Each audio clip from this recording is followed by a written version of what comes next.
just sent it to her, so.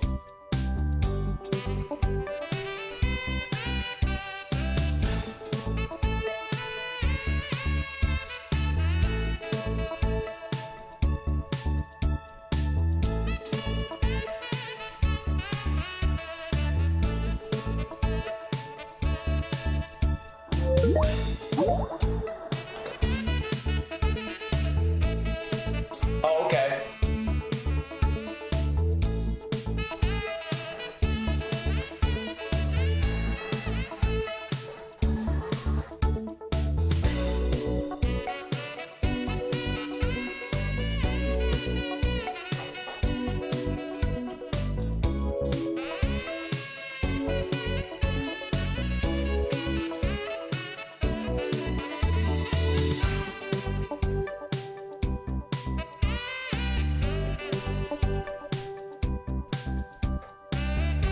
Maybe she's working on that, I don't know. I'm gonna mute here. If you guys need me, let me know, okay?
Holly, I added a couple slides in there just about IU, just as kind of a context so people would understand our scope and what we're doing here.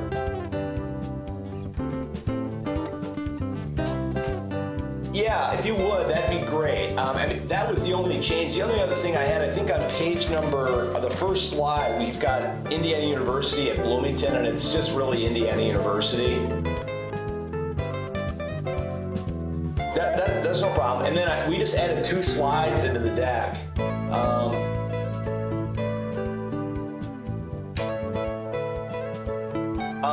I sent it Friday. I just sent it. I sent it a second ago to Ginger. Let me forward it to you as well. Right. I just sent it to you again. Okay.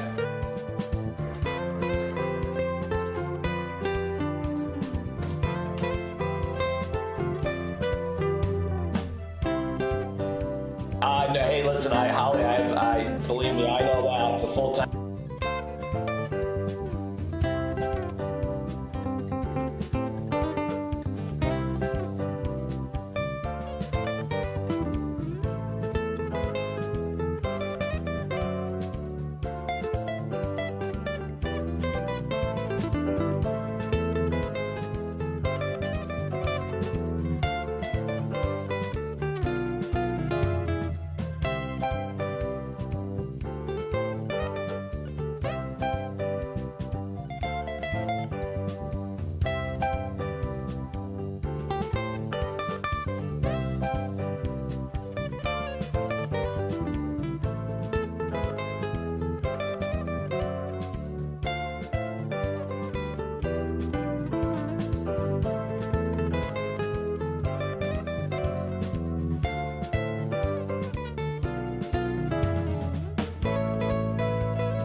Jen Stevens will be in here with me as well, and she's going to do a few of the slides because she's really been in more of the technology pieces of it as we go forward with it. But I think it'll be interesting. We'll try to get through the slides that I have in there about IU. We'll go pretty fast. I mean, we won't focus on that at all, and then hopefully we'll get a lot of questions. Okay.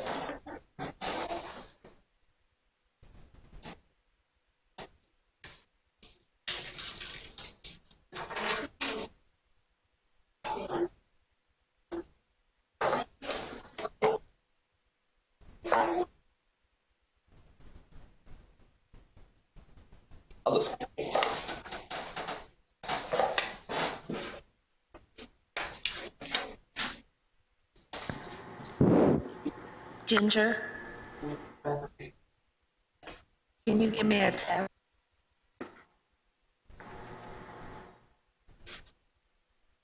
Do you have your microphone on?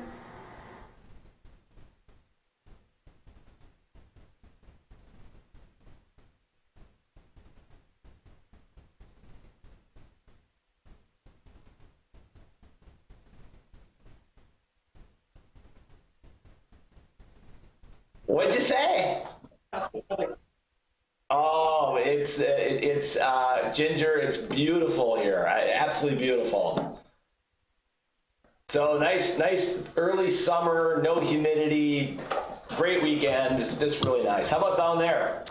Well, today is actually it's much cooler than it has been the last week. So the overcast is much appreciated, and it rained here last night, which we've been waiting for. So that's been nice too. Yeah. Nice, very nice. But we're going to be in the hundreds for a while now. The beautiful summer of Texas. Yes. And here, Jen Stevens is in here too as well. Hi, Jen. Thanks for coming. So I'll just kind of move us over here as we go. We thought it'd just be easier to do it from the desktop. Sure. In a big meeting room. That makes sense. Okay, good.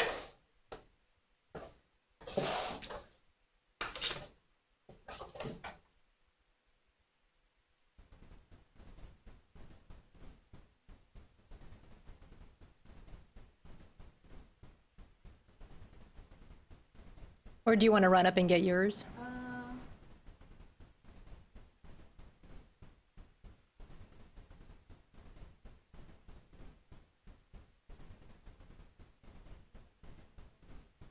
I think you're good. Okay. Do you need me? I think we're good to go. Stay until you get started. Please. Make sure it works. That would be great. Not that I can do a whole. No, this is not working. Okay. I need to go. Yeah, but we can start without. Okay. I think because my account is automatically on there, so Remember me? yeah, Okay. yeah. It should still let her log out, but it's not letting her do that.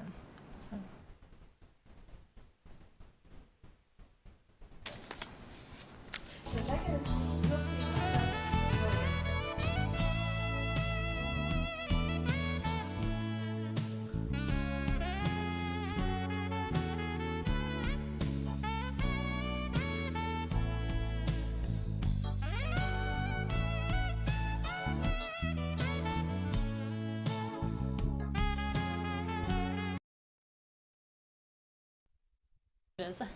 I'll be 911. Okay. Whether it's for you or Holly.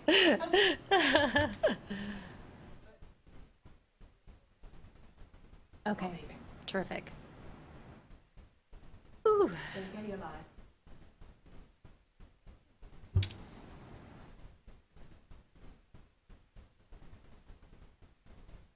Good morning, everyone. Welcome to the webinar for implementation of SB 887.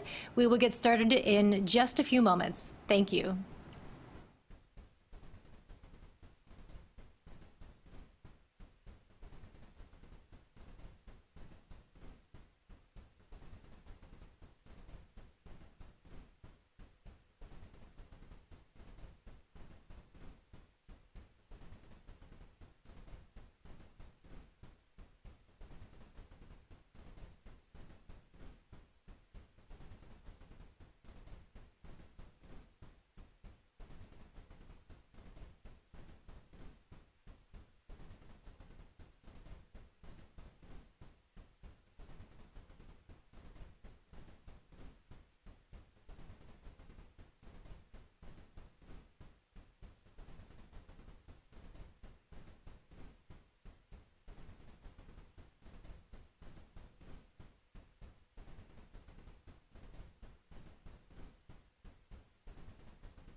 Good morning again, everyone, and thank you for tuning in to our webcast on implementation for SB 887.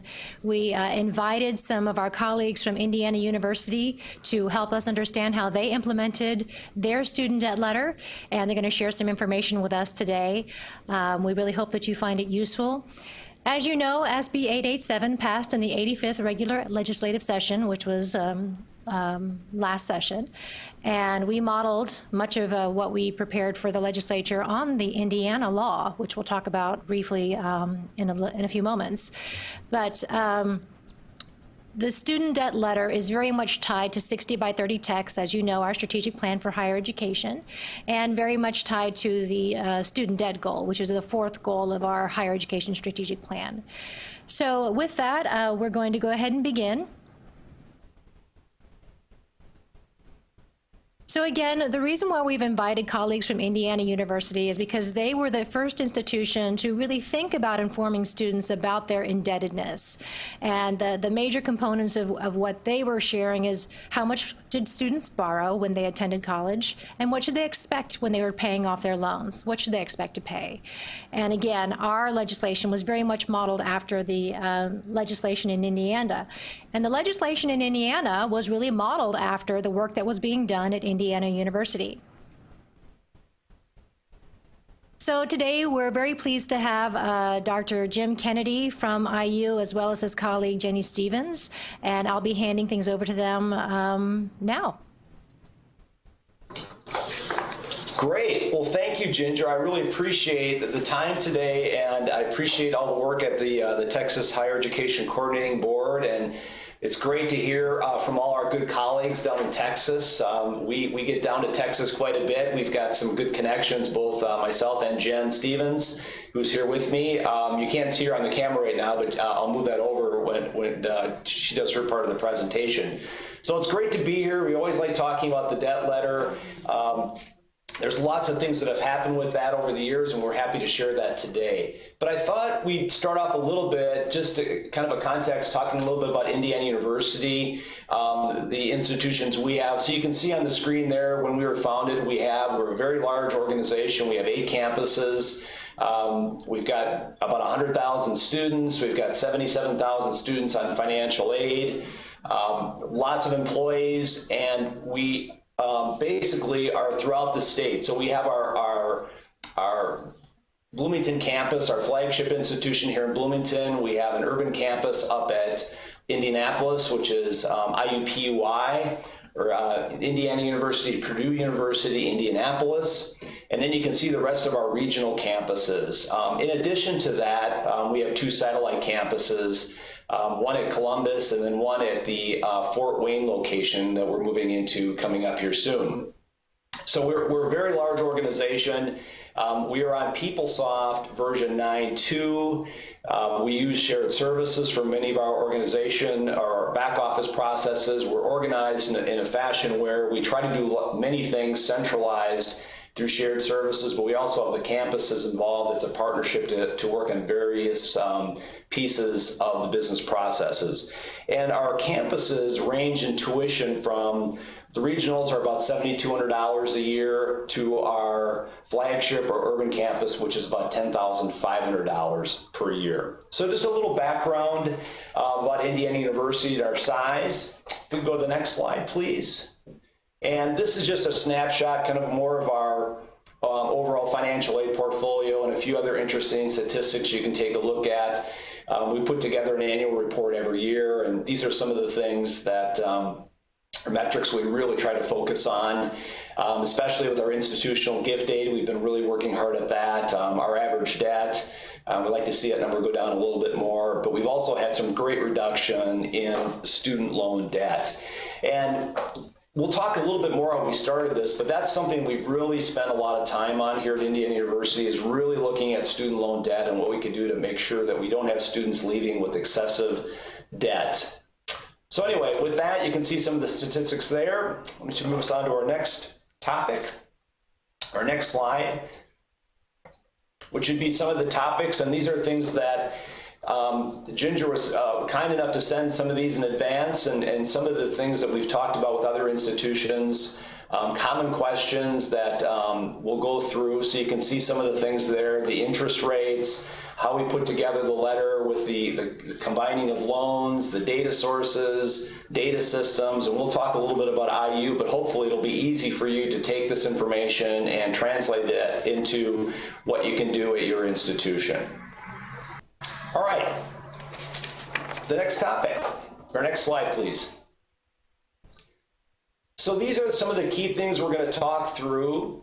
So let me start out talking about how we started this student loan debt letter. And I think it's a very interesting process. So this goes back to about 2011 when we were having conversations with students about student loan debt.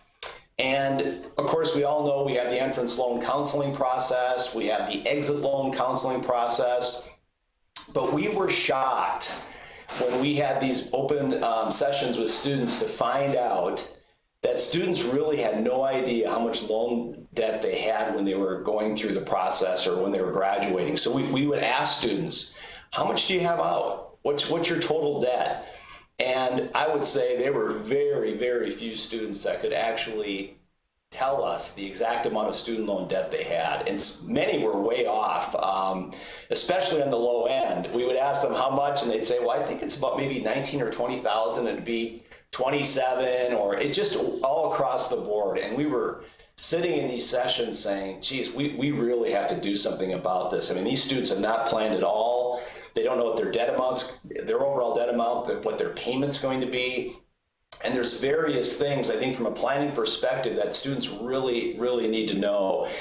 So that's how it all started, the student loan debt letter, and it's something we put in. But not only that, but we really focused on 3 different areas. And unfortunately, we're not going to talk much about that today because of time. We want to focus on the debt letter. But really, we started 3 things. One was financial literacy. We've had a big program with Money Sparks we put in place, and that's been going on for 5+ years. We looked a lot about the financial aid pieces, the debt letter. We looked at a wide variety of our business practices with everything from award notices to cost of attendance to the way students were accepting loans and how they could deny loans.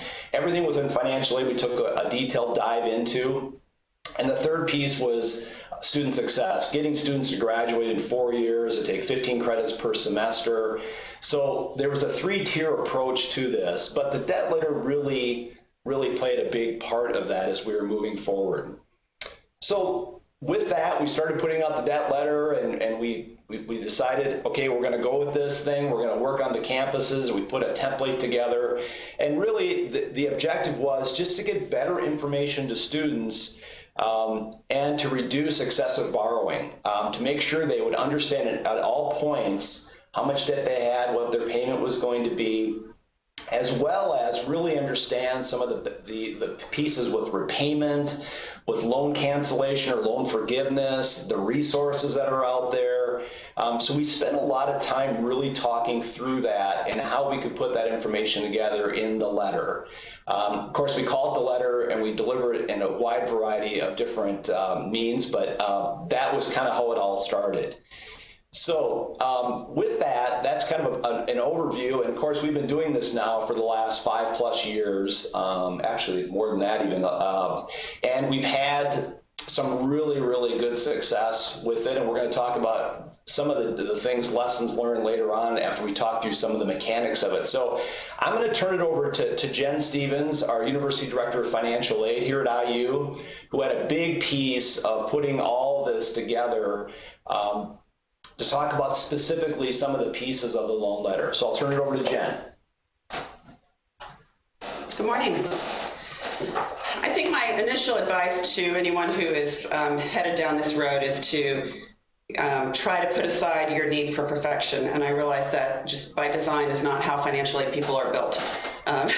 You want to be as precise and accurate as possible, and it's very uncomfortable for people to think, I don't want to put something out there that is not 100% accurate that I stand behind. And that's just not, unfortunately, what this is about, because you can't get perfect information. And in fact, no single entity is in a position to give perfect, complete, holistic information. It just can't be done. So this is a good faith effort. You want to include everything that you can, everything that you know about, and do the best that you can to put something into students' hands, because even if it's wrong, if it sparks a conversation, then that's a good outcome.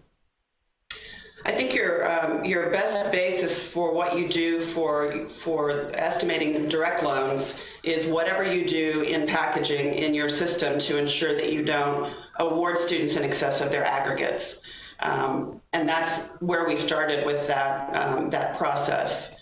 So we looked at what we get from NSLDS, and then we subtracted the loans that had been made at IU, because the way our system works, as soon as we offer a loan, it's included in the total used for aggregates. So I don't want to get too far into the weeds here, but you're going to have to think about the data that you have and how best to use it. We know that you don't get data from NSLDS all the time.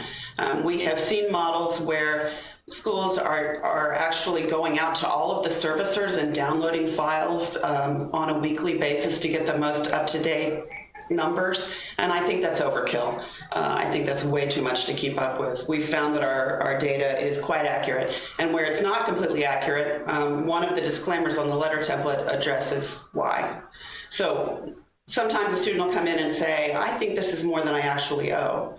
And they'll sit down with the staff member and go into NSLDS and talk about their borrowing at prior institutions. But at the end of the day, we've gotten them to think about it. And I would say that those situations are quite rare. You know from your packaging that it is quite rare that you offer a loan that is in excess of somebody's aggregate limits, because your systems are set up to make assumptions about the numbers and come up with that best case scenario. Most of the time, your data is going to be accurate. For all of the students who've been with you from the start, it's going to be accurate. So I would just say you need to do the best you can and not be afraid about the results. I think that's about as much detail as I want to go into now with how we pull the information, but we do include all of the loans that we know about. So that's direct loans, any plus that we've processed, any private loans that we've processed. We do have Perkins data from NSLDS, so our Perkins data is in there. Everything that we have tagged as a loan in our information system. So all loans.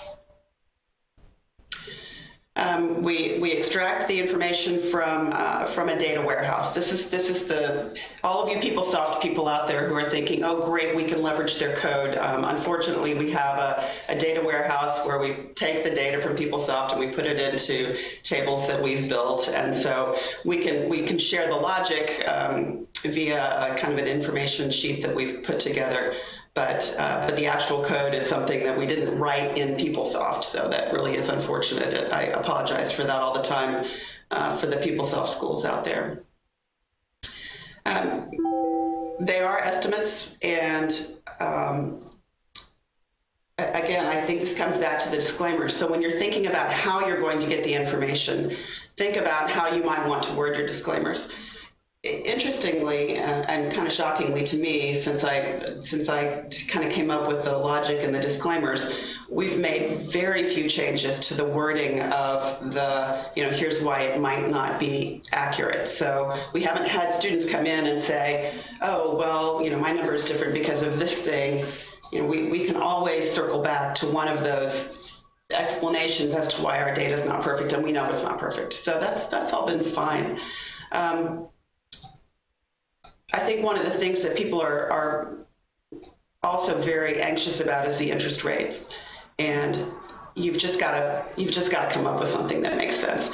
If you're primarily undergraduate institution, then you're going to be looking at something different than if you're maybe you're a med school and you know that more of your students' loans are going to be at a higher interest rate. For those of us who've been around in financial aid since the 80s. Not to date myself, but I think I just did. Interest rates then were quite high. There were loans. The federal Stafford loans. There was a time when they were called 810 loans. They were 8%, and then they jump to 10% later. So, I mean, they've been all across the board. If you're new to financial aid, you think that they've been low, as they have been for a long time, but they're just all over. So we're still using 6.8. And, you know, knowing that the portfolio of total loans included could include private loans, Grad Plus, all sorts of different things, health profession loans, you know, that's not a bad way to go. If you overestimate, then if somebody comes in and says, hey, can we actually work through the numbers? Well, then they'll be pleasantly surprised. But again, it's just a number, and you gotta pick one and go with it. We may drop from that 6.8 at some point, and Jim mentioned that we do delegate the production of the letter itself to the campuses, so they can adjust the wording and they can adjust the interest rate if they want to, based on their profile and what they know about their borrowers. Some of our campuses don't have professional schools. Others, our large urban campus has a med school and a dental school and a law school. We have an optometry school on our flagship campus. So those groups are doing their own tailored letters to their populations. Great. So, and just a few things with that. The overview from Jen is the private loans. I think we've really received a lot of questions on, because I think from the federal loan perspective, we're going to have all those in the system. Basically, all the direct loans. We're going to have Perkins. We're going to have the nursing. The Grad Plus, we're going to have those. The private loans have really been, we've had a lot of questions about that, and we decided to include all the private loans that we have information on. Now, again, that's really a tough one because the way they come in, but of course, through our financial aid entry panels, we have to have those in so we don't over-award students. So we do have some information about the private loans, but it does kind of muddy the waters. But we figured we want students to have an overall number that they can estimate what the repayment is going to be. So that, I think, has been the one where people have said, I get it, you know, I see the federal loans, but from the private loan perspective, how do you do this? And, you know, again, that's a real tough one because the interest rate on those are across the board. So as Jen said, we'll talk about this. We estimate, we come up with a number. Now, it's not going to be perfect for everyone, but it's, again, to give you a little bit of an estimate of what the payment is going to be. It's not going to be perfect, but it gives you kind of a ballpark figure of where you're going to be. And hopefully we shoot a little bit high on that number. Not in all cases, but we shoot high. So hopefully the overall payment amount is going to be a little higher than what it actually would be.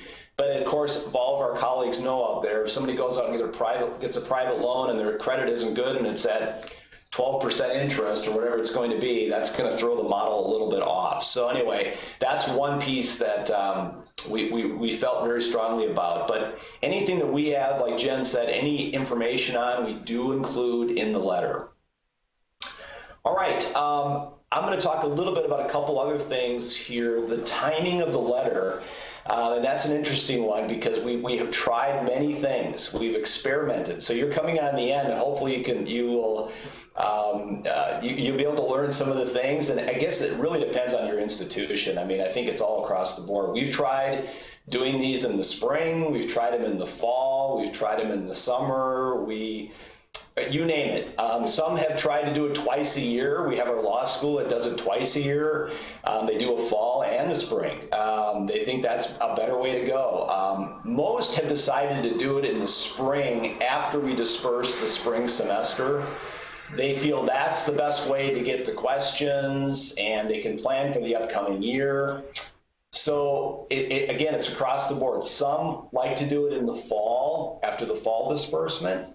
They feel that's better, and it also is a better timing for there's lots of questions.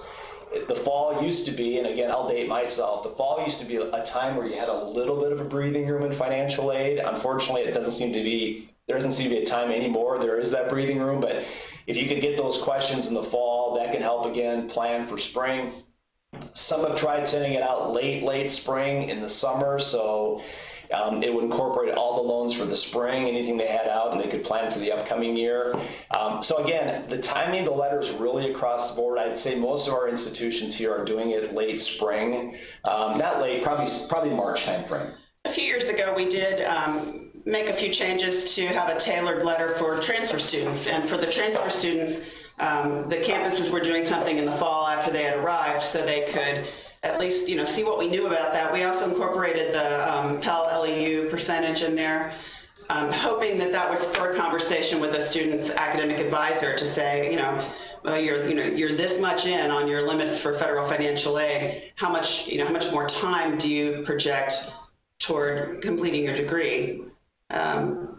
Let's try to make sure that you don't run out of financial aid one semester shy of completing, and maybe you can accelerate your progress, or maybe you need to diminish your borrowing to stretch that out over more time. Absolutely. So the method of delivery, again, that's another piece we get lots of questions on, and again, it's all across the board at the institution. I would say that most of the campuses are doing electronically, but we do have some, believe it or not, and it actually works really well, that do it by paper. And what they have found at some of the regional campuses, that it's much more effective if they get an actual paper letter in the mail. So I think we're across the board on that one. Of course, that adds a lot of expense to the process, but and then some of the specific professional schools also have decided to do it in a paper format.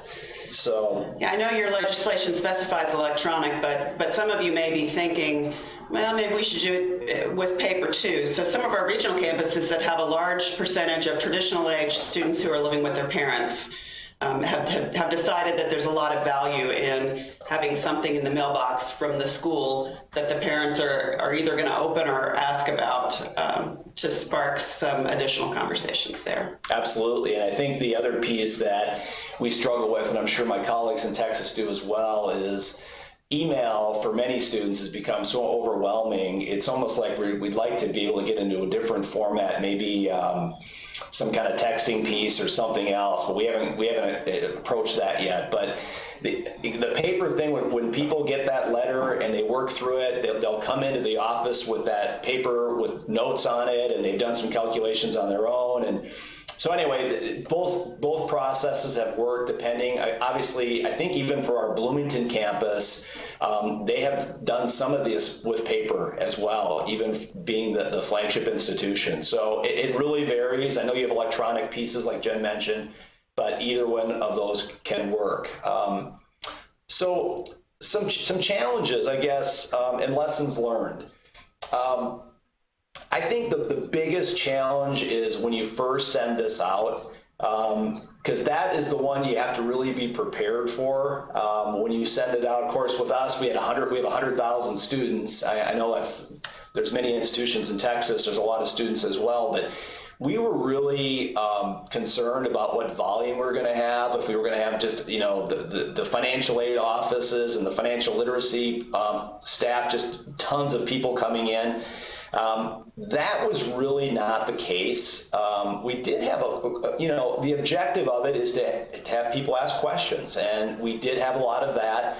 The first round, a lot more than we do now, because once students start getting the letter, they're used to, they hopefully understand that, okay, I have a new loan this year, here's my balance last year, here's my new balance now. They understand, but we were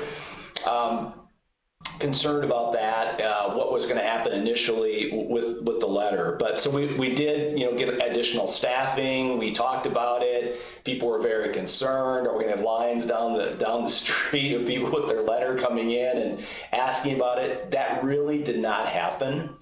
It was, I would say, even less of a flurry of activity than, let's say your first round of returning student packaging or your first round of missing information notifications. It was quite manageable everywhere. But again, I totally understand the apprehension about it. And in the lessons learned category, I think it probably would have put people more at ease if we had suggested that you pull whatever your population is and then send 10% of them as a batch and wait 2 weeks, and then send the rest of them, just to have kind of a trial run of the data. Yeah, absolutely. I think that's a really good point that some of them in the lessons learned did. is they kind of sent out smaller batches to first start out just to see what the reaction was going to be. And of course, our professional schools and graduate schools, because we sent it to pretty much everyone, a lot more questions there, I believe, than we had, especially for some of the professional schools. They were really interested to see this overall amount and how we came up with some of the figures. But it's a very good educational piece for students to see and work through. I think one of the bigger challenges that is just from a technology perspective, we have some pretty good resources here that can work on this, and some functional side folks and some technical people that can work through the warehouse. Once you get the information in a format, merging it into, which is basically a Word document, and then either sending it out electronically or in paper format is pretty easy, but getting that information compiled. And then, of course, we did, there's a few little algorithms in the letter that, calculate the interest and the repayment, things like that, which we're happy to share. We put it in the methodology document that's out there, too. But that, I think, was the biggest piece is when it would go out. We really haven't had a lot of issues where students received information that was incorrect.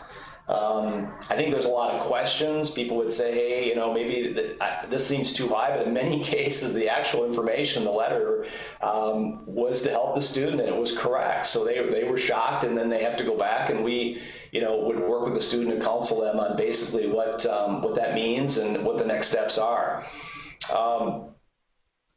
So again, the first time it goes out is really and you'll have to figure out basically from your campus perspective what the best way to do that, the timing of it, and to get it out. But again, any questions, our goal was to get lots of questions about this, and we did have that happen, and it's continued now with our other initiatives as well. So I think that was a big success with it. Other things, Jen, you can think with lessons? It really just wasn't as big a deal as we all feared it would be. Yeah, I guess is the big takeaway. We really lost sleep about this because we thought, we're big. I mean, I know there's a lot of big institutions there as well, but at our two big campuses, which have 47,000 students, and the other one has 30. We just thought, even if we were breaking it up a little bit, what if 5,000 students come in and ask us a question? What are we going to do? And it just didn't happen. I mean, the anxiety was way worse than the reality. Exactly. And I think spreading it out a little bit, and then having the resources there, and of course, the financial aid office and other places that talk to a lot of students, they did get a lot of questions over time. But again, that was our experience. I can't say what it's going to be like. Maybe in Texas, the students there will get this letter and they'll all come flooding into your offices, and you'll blame us for it, which is okay. But who knows how that'll work? But we had a really good rollout, and again, the questions continue, which has been the objective of the letter. Again, that is the big thing, and again, the lessons learned is we have really worked on tweaking the letter over time. We've had a couple different variations. As Jen mentioned, we have a template which we've shared, but the campus has customized that. Like, some might put on there, hey, we're having an informational session next week at this time. If you want to come in, we're having these group webinars. They'll add different things onto the letter.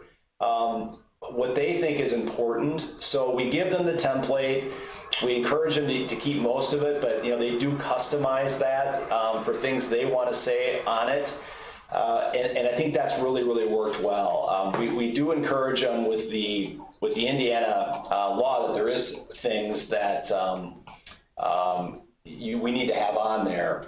But and again, just to keep looking at the letter and what we can do to make it work. I noticed the letter that we just sent out, we had a bad link on there. That one, the template we sent out, so we just corrected that. Those are things you just have to keep up on all the time. Those things change with the information, and this was a Department of Education link, I believe, that we needed to fix. So anyway, those are things, and again, whatever they feel is the best way to put that information out there. They also can access some of the information online if they want, but Our experience is if you don't push it to them electronically or through a letter, you just send them out a link and say, hey, you need to go here. If they don't have the information right in front of them to see it, they're not going to do that because, we know NSLDS, students have been able to go out to that for years, right, and find out their loan amounts. How many do that? Probably very few. So I think just pushing it out there so they see the data right in front of them so they can talk about it and ask questions and plan, I think that's really a critical piece. So I think, I know Ginger had sent out the 2 documents, or they're included somewhere, the template that we have. Again, we continue to work on that and tweak it. We did get some, when we first sent the template out, I think 3 or 4 years ago, we sent it out to some higher education experts and they came back with some good feedback for us. And why don't you include this and other things that we took that into consideration and made some changes. And we just continue to tweak that template, and the campuses do as well. And then there's the methodology document that we put together, and I thank Jen for putting that, doing some adjustments on that, so you can see that as well. So that is basically it. Once you get the letter or the technology pieces and you're able to extract that data from your systems and do the merge and on and on and on, I think you're off to the races, and you can see how it works. We've had great success with this letter. We really feel it's a big part of our initiatives here. And again, I talk about this a lot.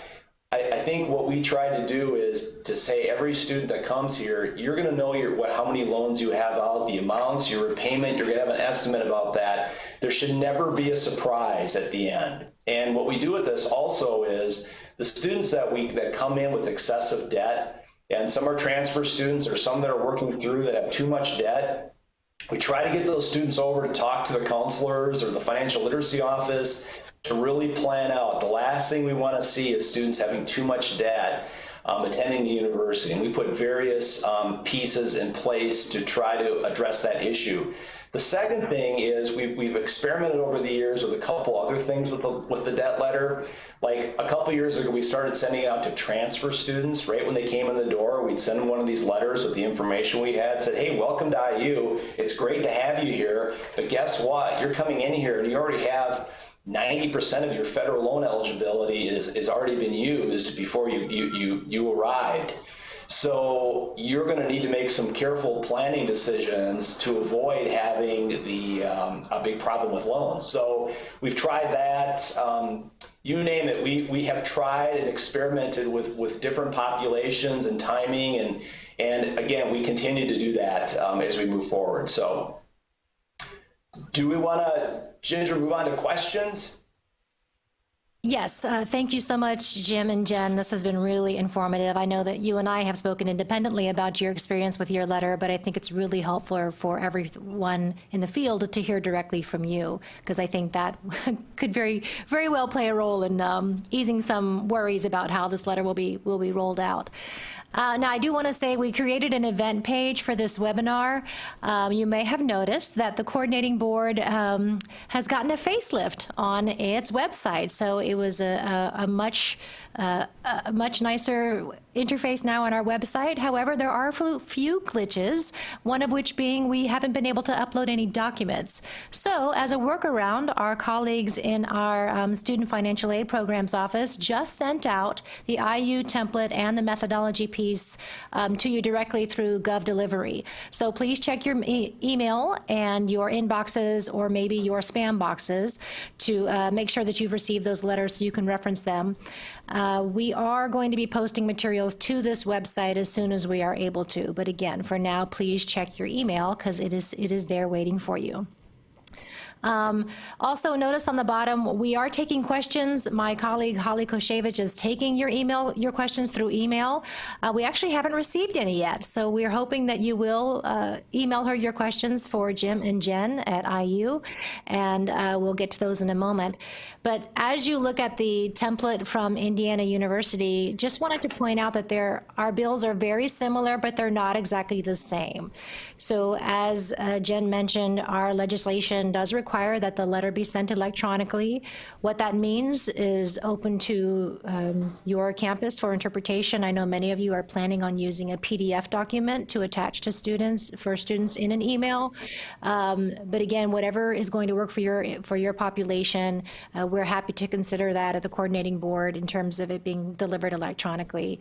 And I'm sure your general counsel can help you figure that out too, as long as it meets the letter of the law.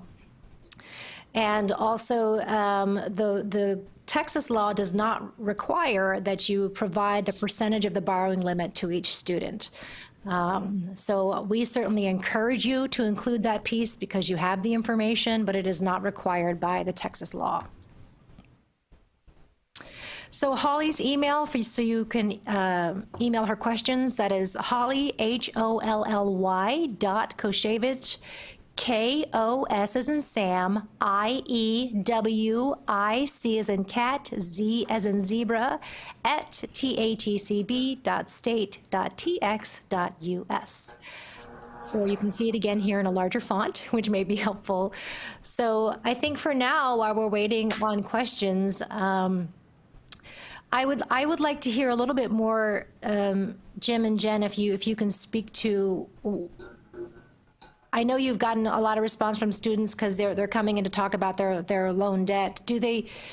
What, if anything, or how are students reporting their comfort level with their level of financial literacy in response to the letter?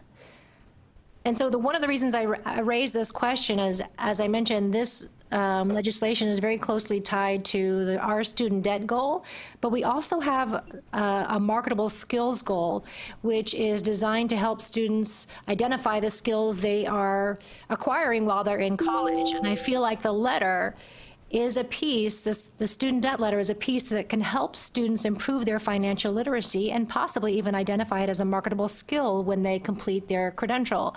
So I'm curious, what do you feel like students have talked with you about how this really helped them understand their finances overall beyond student debt?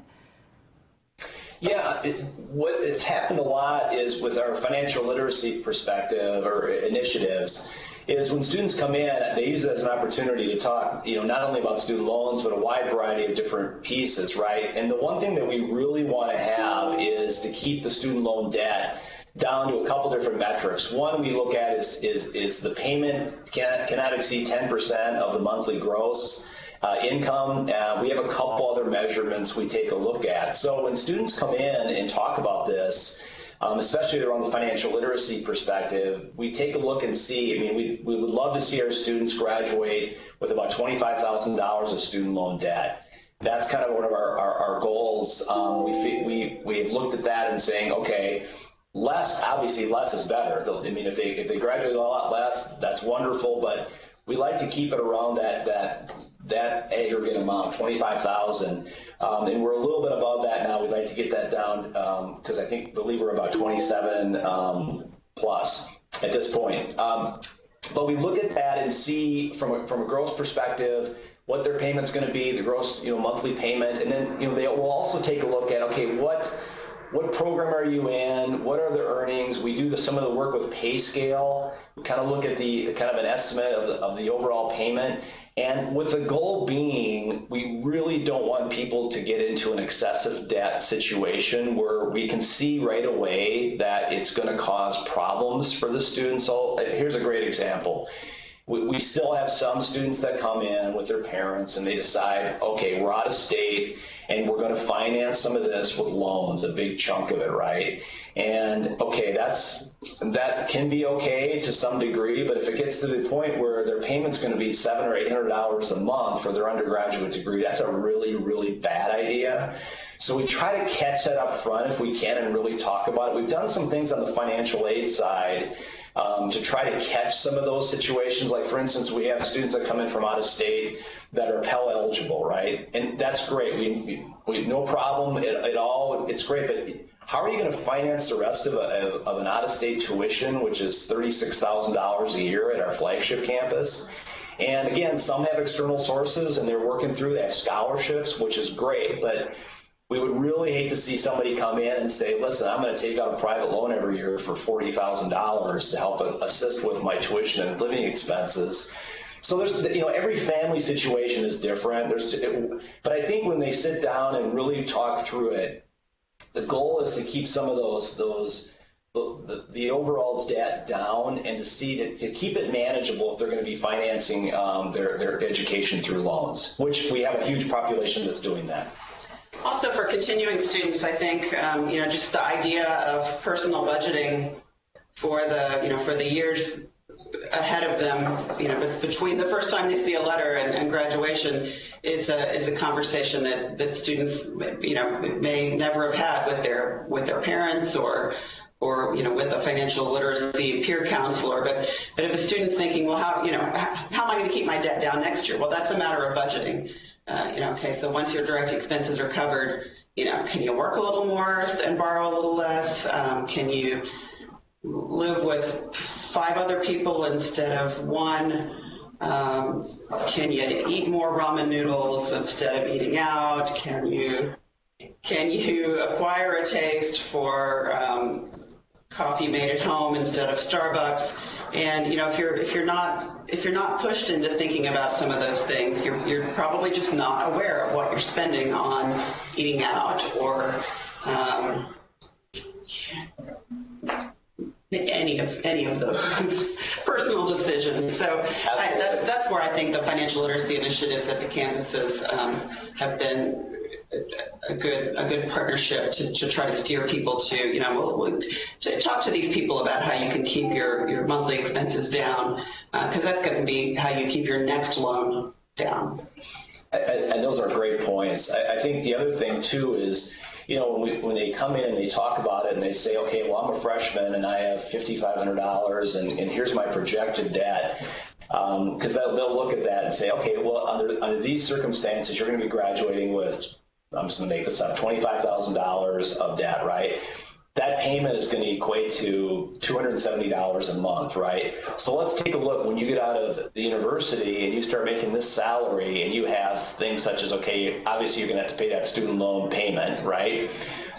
And what repayment options are out there to pay it. But then thinking about, are you going to obviously have somewhere to live? You're going to have utilities, you have all these other expenses that are going to come up. How does that fit in? And I think also it's a great opportunity to show that, the one thing we're trying to say, student loans are not bad.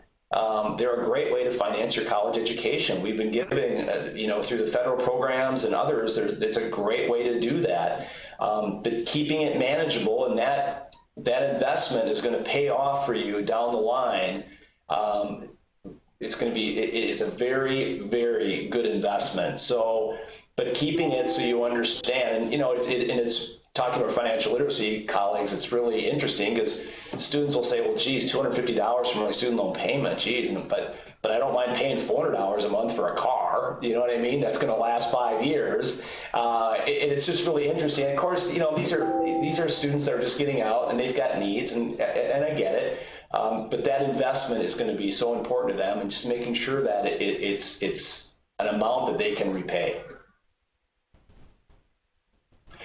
Do you want to go through some of the other questions? Yeah, Jim, I'm actually receiving many in my inbox, and I thought we would start off with one issue that several people have raised. So in Texas and in Indiana, I know that your student loan letter includes loans that are federal, private, state, and each of those loans, at least in Texas, they might have different interest rates, and these interest rates might vary by year. And so a question that I'm receiving from institutions is, how do you calculate a single interest rate across the loans?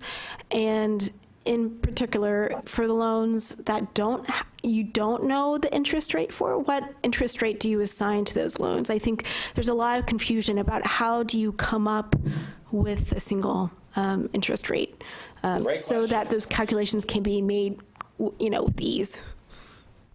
Well, I think the first thing I said was you've got to get over your need for perfection because you can't possibly get that. So you've got to do the best you can. You don't even have that information on the vast majority of the loans. It's just not within your control. So I would say, aim a little high. Higher than Stafford loans if you've got a population that is taking on a lot of private loan debt. And again, continue to point to those disclaimers. If you're a little high, it's probably better than being a little low. But even so, I mean, the incremental difference on a 10-year repayment for a half a point here or there, or a percent interest here or there, the more important thing is to get information into students' hands and get them thinking about it. This is not about 100% accuracy. And I know in your legislation there was probably hard-won language about, you will not be held responsible for the accuracy of this information. It's clear that your legislators know that this is a challenge and that it's not going to be perfect. So just try to get more comfortable with it being imprecise. And I think the key to it is that we've communicated a lot is just like Jen has said, this is an estimate. It's not completely, you're not going to be able to put that together. Now, if we just did it for federal loans, we probably could get pretty close. But since we include, Perkins, nursing, private. So right now, what's the interest rate? We're using 6.8% right now?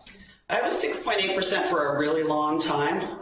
And if you look at I was encouraged at the last Federal Student Aid Conference to see that the gainful employment disclosure template, if you've got a program that's more than a year old and it's going back to estimate repayment in the new disclosure template, they're using 6.8. Now, if it's a year-long certificate program, they're using something lower.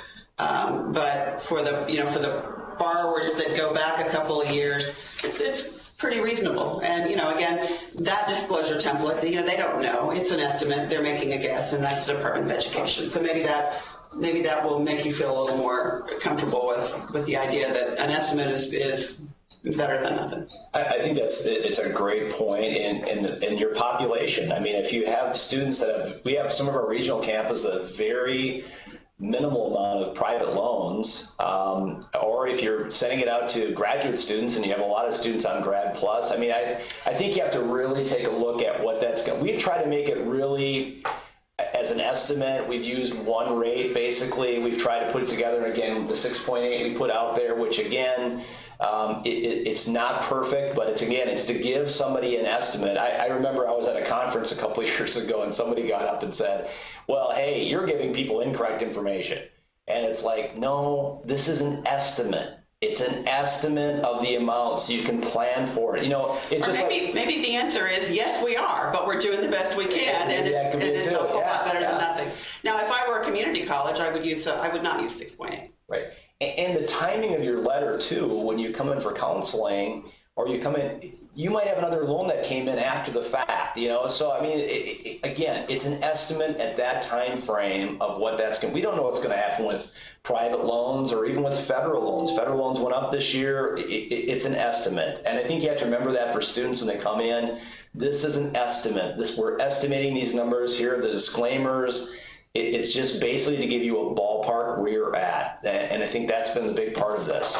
They're also not going to have a 10-year repayment. I mean, the private loans are going to have all sorts of different terms. They might have a Perkins that because of the minimum monthly payment is going to be paid out in a shorter time frame. They may go with a different repayment option. We chose the 10-year because it's the default for direct loans, but it's not the default for everything else.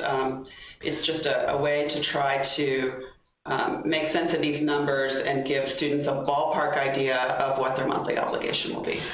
So I guess a follow-up question just to help institutions kind of understand how that's being implemented, just because we're talking about this issue in the abstract, and I'm wondering if you have a specific example of how one institution is dealing with these multiple interest rates across different loans. So I don't know if we could talk about Indiana Bloomington, but how does their calculation really look like? Well, everyone is using a number for the population that they're running. So if the law school is generating their own letter, they're coming up with what makes sense based on what they know about the balance of federal to private loans, unsub to grad plus, that sort of thing. But it's a ballpark. It's a spitball. Nobody is going to the trouble of trying to collect information about the actual interest rates. And in fact, I couldn't find in our system where we even have information about the interest rates on the historical loans that students have taken out. So that would be a whole lot of work. And I'm not sure that the gain would be enough to justify it. It's sort of like the institution that I mentioned that's getting weekly data feeds from all of the different federal loan servicers. Just not worth it, in my opinion. So, well, and at 6.8%, which we used for a long time, obviously that's too high for the federal loans. It's too high for Perkins. It's too high for nursing. It's probably too low for private in some cases, the analysis we've done in our private loan portfolio. So again, you're kind of taking the middle ground there with this piece, but if your institution was primarily federal loans, I would probably use the federal loan rate. If there was if it was 95% was all just federal loans, our institutions have, rate. Yeah, use the unsub rate. But again, that's something you'll have to take a look at. Maybe run the portfolio of loans and who has what, and then come up with a plan for that. And I think 6.8 has done fine for us. So we have another technical question that is related to aggregating records. And I'm going to read the question. So I think this is something that you mentioned, Jim, when giving the presentation. The question is, it mentions that they aggregate records by taking current NSLDS data and subtracting all loans dispersed at their institution to determine the amount borrowed elsewhere. How do they know if the current NSLDS data contain the most current loans offered by them or not? That's the reason we took our own loans out, because it was muddying the waters. So NSLDS might know about a loan that we made that had been dispersed, but not know about another loan. So we took their data, subtracted all of our loans, and then added our loans back in, because we determined that we had better information about the loans that we had made than what we might have most recently gotten from NSLDS, because you're only getting the NSLDS data fed to you when you get a corrected ICER. So if there's no trigger to send updated NSLDS data, it could be quite stale by the time you're relying on it. It's probably a pretty tricky component of it, is to try to get that. Yeah, that's probably the hardest piece about it, because the private loans that we get in, we don't get any other information. We just took that basically data from the warehouse. The Perkins loans too, I think those will come through NSLDS to some degree. Right, but Grad Plus isn't there. Right. The health profession loans aren't in the NSLDS data either. And then we have some, again, we have some institutional loans. Our portfolio is not large here with that, but it's getting bigger. So we include those institutional loans in as well. And we have that, that data comes into the warehouse as well. Well, that's a nice segue into the next question I have received. So we have an institution that is really interested in learning about what's included in the student debt letter that Indiana University is sending out. So a particular component of that is Parent Plus. So the question I received is anything being done to address how these might play into a student and their parents borrowing to pay for college? We're not doing anything with Parent Plus at this time. But maybe it's a good idea. Maybe you could send a debt letter to the parents. I don't know. I'm just kidding. But, there could be something else that you could look at with that. In all honesty, I think it's a really good question, because plus loans, I think, are getting out of hand as well, and we kind of keep a thumb on those as well. Especially, our volume for plus loans is really only for our 2 large campuses, especially our flagship campus has plus, but we have not done really anything with that population. I almost worry more about the private loans that have a parent as a cosigner. Not that we would have that data in our system, but a lot of the stories that are making their way into the media these days are about parents becoming responsible for loans that they co-signed without really thinking through what the implications were. And I guess the advice that I would like to put into parents' hands is, don't co-sign that loan unless you really are fully prepared to potentially take it on one day. Because the reason I think it's an excellent question is we did have some sessions here at Bloomington with talking about the plus loan borrowing. This is a while ago, and again, the same thing happened with the parents. It was amazing. They thought they had a couple loans, 30, 40,000, and it was way more. So the same issue happens with a lot of parents. They don't really understand what it's going to mean when they start repaying the loans. I know those loans start earlier, and you're going to start paying them back at an earlier date, but you don't have to. You don't have to. Same issue. That's how they can snowball without the parents paying attention. Absolutely. But I think we've just sort of drawn the line to determine that our primary interest is to advise our students. Yeah, absolutely. When we feel like we've perfected that and they all really get it, then maybe we'll move on to parents. But yeah. Another question I received relates to transfer students. And Jim, you mentioned that many students who transfer into IU are at risk of meeting, that threshold for or getting more federal aid.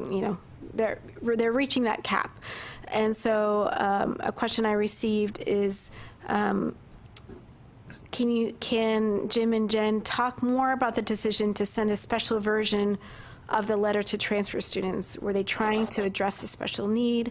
What changes in behavior have they seen as a result of sending this notice? That's a great question. It's kind of a work in progress with that, because obviously, we're only going to be able to come up with their NSLDS information for that letter. We're not going to have any information on their private loans or anything else. It's just going to purely be the NSLDS data. We've tried it a few times and it's worked well. I guess the question basically is the timing of it when they get in. Do you do it before they start enrolling, or do you do it once they arrive? There's so many things that those students are trying to do just to get enrolled in classes and get started. So that's kind of a work in progress, but I think it's a really important piece moving forward, because we are seeing more and more students coming in here that have substantial amount of debt, that have a ways to go to finish their degree. And I think that's all part of the planning process, is to making sure you have that information when you start, because what's going to happen, the federal loan eligibility, as all of you know, is going to be used up, and they're going to be forced to either drop out or take private loans out to finish up, which is probably going to result in excessive debt. And we tried to make the timing such that the students are in, they're settled, they probably accepted the fall half of the loans that were offered to them for the year.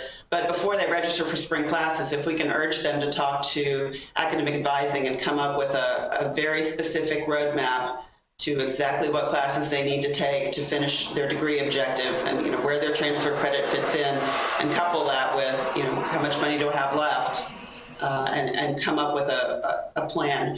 We've had a goal for a while, but we haven't figured out how to do it, to come up with something that is a good planning tool, something that we can put into students' hands to say, here's what your aggregate limits look like, and here's what your academic roadmap looks like. And we're not there yet. We keep talking about it, but we haven't done that. But with the transfer population has been a more urgent need, and something we wanted to try to address as best we could, to have people think about, I've got only this much Pell and loan left. How many semesters is it going to take me to finish this up?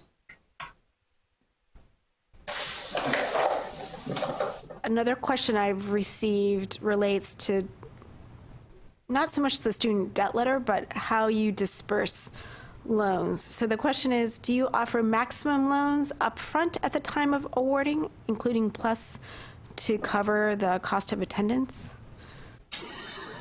We offer max, sub, and unsub. We do not offer plus or grad plus. And the way our cost of attendance is set up now with the amounts, depending on what it is, you know, we offer the full amount, but then the thing we've worked on is talking to students about, you know, adjusting those amounts if they don't need that amount. And we've had some good success with that, to really talk to students, and we put this in our award letter and other things, is make sure that before you accept those loans, and again, we're doing the confirmation. They have to go in and actually accept the loans, and when they do that, they have the ability to reduce the loans at that point. But we've had some good. We don't do, help me with the terminology. We don't do the active confirmation, the passive confirmation. How is that? What's the terminology? It's active confirmation. It's active. The loans are offered, and they have to accept it. They have to accept the loans. Now we do have one campus, our South Bend campus, just this past fall. No, this is it last fall or the upcoming fall? Oh gosh. Well, they're experimenting with only offering, I guess it's this fall, only offering incoming freshmen who are living with their parents loans to top up direct expenses plus books or something. And then they've got, you know, elaborate wording in the award notification that explains, you know, we have limited what we've offered. Here's the maximum that you could borrow. We encourage you to come talk to us about what you need to borrow. So that is, we don't know how that's going yet. It's a small population. I thought it was a really interesting thing to experiment with. And I look forward to hearing, you know, whether they think that was successful. They really tried to do it in such a way that it wouldn't scare people off. I mean, obviously, students are comparing award notifications from multiple institutions, and that was a calculated risk to say, do we want to look more affordable, or do we want to, you know, are families going to perceive this as us looking less generous or something? But you know, when you look at the variability in what students' actual indirect expenses are versus what you're estimating, you know, you could be doing students a disservice by offering more than they're really going to need. So we're hopeful that this is going to spark the conversations about, you know, well, you know, what can I get by with versus, you know, yeah, I'm going to take everything you're going to offer me. And we've also looked at, you know, maybe not offering unsubsidized. I mean, that's another thing that we've talked about, but we, you know, again, that's a campus decision. But we have a wide variety of students that never accept their loans. They never go in and do that active confirmation. Thanks for clarifying that.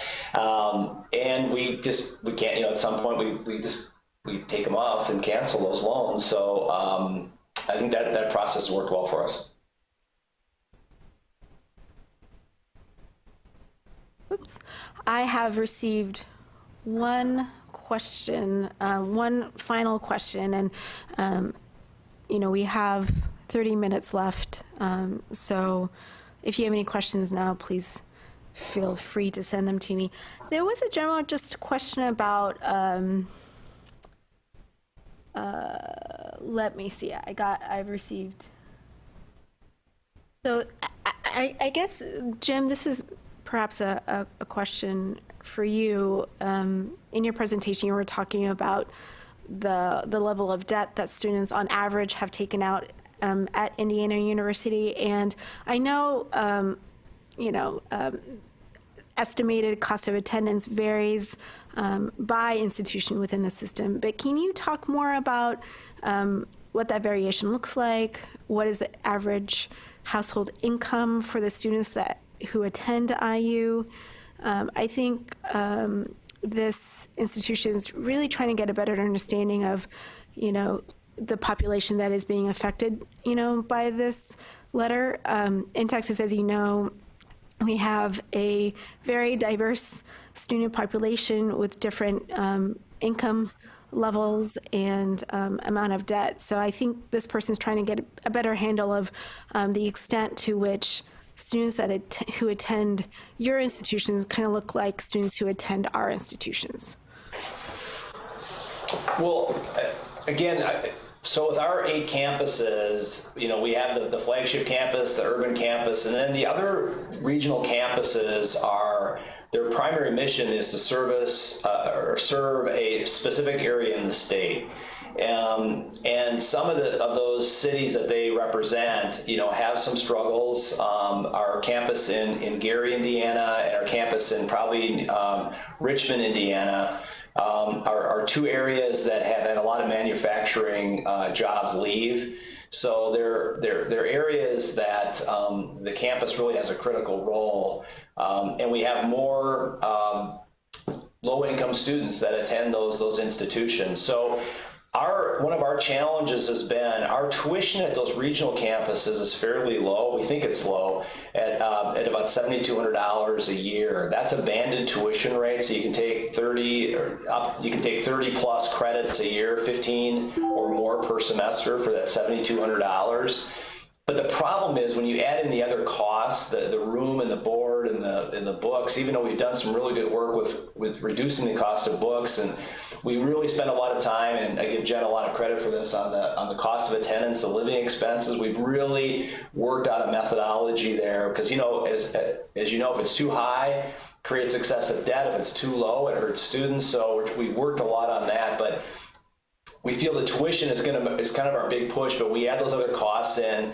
Our cost of attendance at the campuses range from basically on the low end, probably $18,000 to a high at our flagship campus of $23,000 in that area. So, and you can see that does create problems with debt, especially when we look at those expenses, and that's why we continue to look at ways that we can push students and other options to reduce loans, because the room and board component at some of these regional campuses, unfortunately, the areas have some challenges, but as we all know, those costs continue to rise, living expenses, and that can create some excessive debt issues depending on what students are doing. I don't know if that answers do you have something, so you want to add something to that, Jen? Only that those 5 regional campuses really are, they're commuter campuses. We have limited housing facilities on 2 of them, but for the most part, these are and more than 50% of those populations are traditional full-time undergraduate populations as well. So, we certainly encourage people to live at home. And I think the one piece that we have to be so careful on with some of these regional campuses is we're not trying to discourage student loans.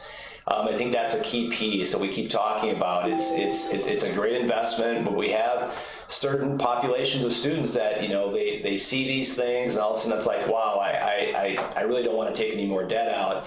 It's to work with them to make sure they understand that this is a great investment. Unfortunately, it's the only way a lot of people can pay for college. I had student loans myself when I went to college, and it's the only way you can really do it. It's just keeping the payment manageable, so there's your return on your investment. It's not going to cause major issues for you when you get out of the university, that you'll be able to pay back those loan debts and move on. That's the key, but that's one of the challenges. Yeah, it needs to be a mindful decision, not a blind decision. And we are coming out of an era where it was a blind decision for many students, which is what led to this idea in the first place. We've made it so easy to borrow.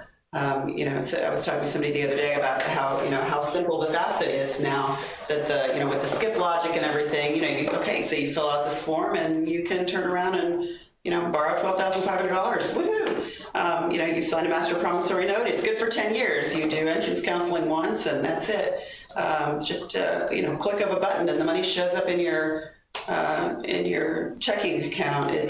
It's kind of shockingly easy. Every now and then we talk about whether we would like to go back to having an annual promissory note for the loans instead of using the NPN. It is an option that's still out there, and people are kind of squeamish about it, but I keep bringing it up every year or so, and we talk about it because I think it's another way to say, be mindful when you take this step. I think those are all great pieces, and we'd be happy. We have tried to experiment as best we can without hurting students. And just like Jen said, with the master promissory note going back, or, we've talked about, hey, 30-day delay for freshmen.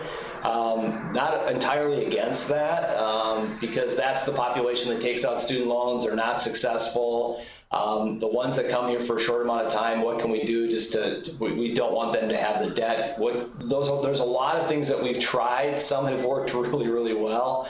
Some not so much, but we continue to try things to see what we can do to help students. And I think that's our overall goal.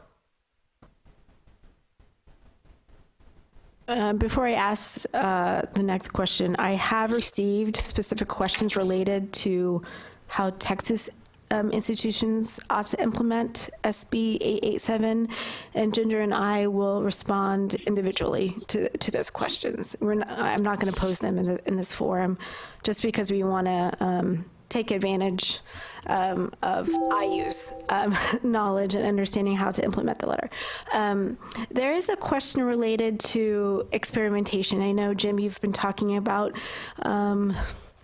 different ideas that you're thinking about implementing to ensure that students are borrowing the right amount. So I have received this question, and it is, IU's pilot of offering only what is needed to incoming freshmen is intriguing. However, currently, financial aid offices do not have the authority to limit or reduce federal loans. Is IU offering this as part of the experimental sites initiative with the DOE? You can actually offer less than the maximum if you clearly articulate in the communication that the student has the ability to borrow more. So it was difficult to come up with the artful wording, but it is something that you do have the discretion to do as long as you fulfill your obligation to notify the student.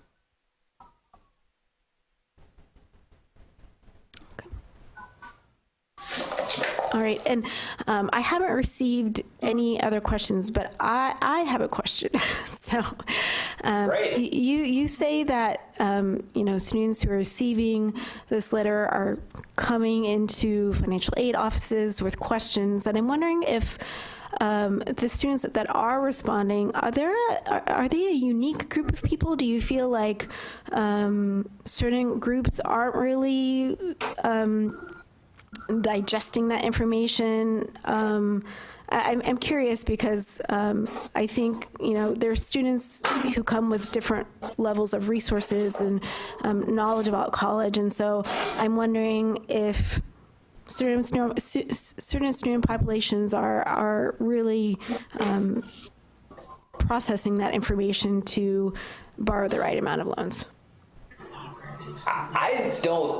That's a great question. I don't really know the exact, I think it's all across the board with this different family situations, financial situations. I would say we probably get more students that come in that have excessive, they have a lot of debt. They probably more than the students that have smaller amounts. And we're also seeing another trend right now where at some of our bigger campuses, and we're a little bit worried about this, is that it's not a bad thing, but we're seeing less students even taking out loans. I apologize, it looks like we've got some fire engine going by here, so it really is across the board. I wouldn't say there's any specific student population more than others. It really depends. And it's been really interesting because, anytime we do get questions or somebody says, hey, I have a concern about this, we consider that to be a victory. So, because we know one student is really paying attention to that. And that's been the overall goal with, again, we talked about the financial literacy, the financial aid practices, and then the completion is we just continue to pound those themes into students about those things that are so critical, the understanding your finances, the financial aid piece, and then the graduating on time. So I think all those together really are having an impact. Well, I don't have any other questions. So. Okay, well, I think maybe we will go ahead and address the specific SB 887 questions so that everyone benefits from the answer. So the first question was asking, according to Texas, the Texas law and our Texas rules, does the letter have to be delivered at a specific time? And it really, in the legislation, it simply says at least annually. And as coordinating board staff, we've been encouraging institutions to send in the spring because that's what's worked well at Indiana after conversations with Jim. So we're encouraging the spring because that seems to be an emerging best practice, but the legislation and the rules that are designed to support the legislation do not specify a date or a month or a time of the year. And then there was another question that asked, does the IU letter template satisfy the letter of Texas law? And let me just refer quickly back to the presentation where we compare the legislation to the Texas legislation to the Indiana legislation. And the IU letter conforms with Indiana legislation. So yes, the IU template does meet the letter of the Texas law. In fact, if you use the IU letter as your template, you will actually be giving students a little bit more information than what is absolutely necessary in the Texas law. Because again, the Texas law does not require that you include the percentage of the borrowing limit the student has reached at the time the information is provided. And the IU letter does include that. Now, I will say that we are working on a template as promised to the Financial Aid Advisory Committee. Holly and I promised we would work on a template, and we have one, and it will be posted to the events for the webinar event site shortly, sometime today probably, but we will continue to work with the Financial Aid Advisory Committee to finalize that template before we share it more widely. Also note that we are planning a second webinar, and that webinar will be on how to communicate effectively with students, because some of your colleagues have been actually doing focus groups with students to maximize their messaging so that students not only will read the information that you provide to them, but will also understand it, which of course is the ideal. So just wanted to go ahead and address those questions quickly since we had a little bit of extra time. I think this has been a really beneficial session. Hopefully those of you watching from the field have found it informative. I know that the question that is pressing on most of your minds still remains how to calculate the interest. And I really feel like Jen talked about that pretty thoroughly. Even though she didn't give you a hard and fast methodology, I think the takeaway from that is really just do everything in good faith and draw students' attention to the disclaimer. Now, I do have one question that I also, that maybe we can close with Jim and Jen. So have you had any students, since you've been doing this for 5 years, have you had any students come back to you and give you feedback about the letter now that they've started making payments? I don't think so. We have talked to some students that were very thankful that they received the letter, so that's a victory, so we're happy with that. We do have a couple of researchers that are looking at our financial programs, our financial literacy and the debt letter. They're doing a big research project. A couple of those are supposed to be released later this year, kind of the overall impact. They've done a kind of a thorough study of many different variables related to these initiatives. So when those come out, I'd be happy to share those with everyone, kind of not specifically to the debt letter, but just overall looking at, the overall impact and some of the student input as well. Okay, I was just curious since you probably have some students who got the notification who are actually making payments now. Absolutely, and I think students are happy with the information. I know some again are not exactly thrilled with making student loan payments, but again, we keep pushing it that it's a good investment, and hopefully it's paying off well for them. And let me just add to something you mentioned earlier about how student debt is a tool to achieve that higher education credential. That is absolutely the focus of our student debt goal as well. I mean, we are monitoring student debt at the statewide level to see how debt is or isn't changing for the state of Texas. But the design of the goal is not necessarily to lower student debt, because we absolutely believe that debt is a tool for students to complete a higher education credential. And the completion goal, which is one of our goals in 60 by 30 Techs, is to get students to complete either a certificate or associate, bachelor, master's, or higher. So like you, I needed to have student debt to complete my credentials, so we absolutely, as a coordinating board, believe in the power of student debt as a tool to complete your credential. So. Excellent.